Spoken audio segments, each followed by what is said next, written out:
Good evening, I'm Rena Ninen. We begin with a harrowing and heartbreaking story of survival. Tia Coleman lost 9 members of her family in the tour boat tragedy in Missouri, including her husband and 3 children.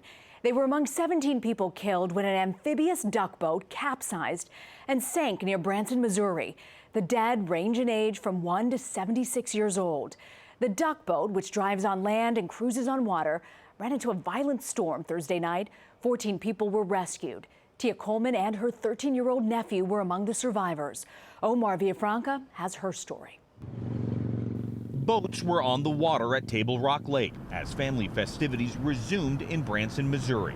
Notably missing were the popular duck boats. Ride the Duck suspended all operations after 17 people were killed earlier this week when one of the boats sunk in a storm. On Friday night, hundreds of people gathered to remember the dead.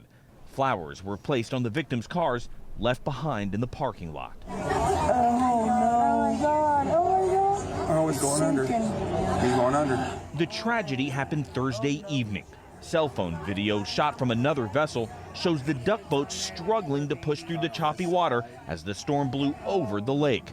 The video shows water splashing into the boat. It eventually sank and rests under 80 feet of water.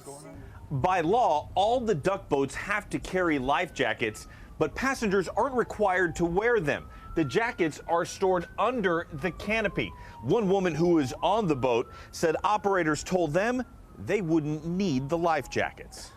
Tia Coleman was one of the 14 survivors. They were throwing out life jackets to people. And I said, Jesus, please keep me. Just keep me so I can get to my children. Keep me, Lord. But Coleman's 3 children and 6 other relatives from Indiana died. The others who died on the boat include a couple from St. Louis, 68-year-old Rosemary Hammond and 69-year-old William Asher. William and Janice Bright, they were in town to celebrate their 45th wedding anniversary. 64-year-old Leslie Dennison, she's credited with saving her granddaughter.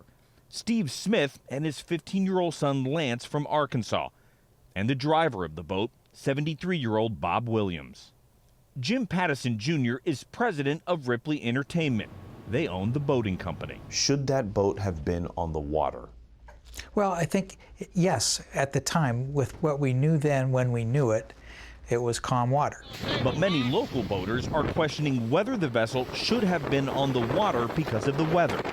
The National Weather Service issued a severe thunderstorm watch Thursday morning.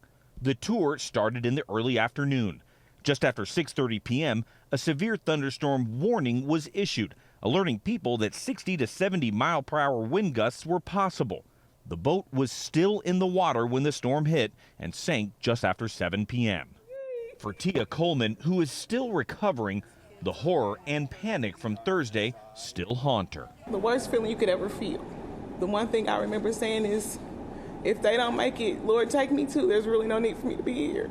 2 adults that were in the accident are still in the hospital in critical condition, but 2 children were released today.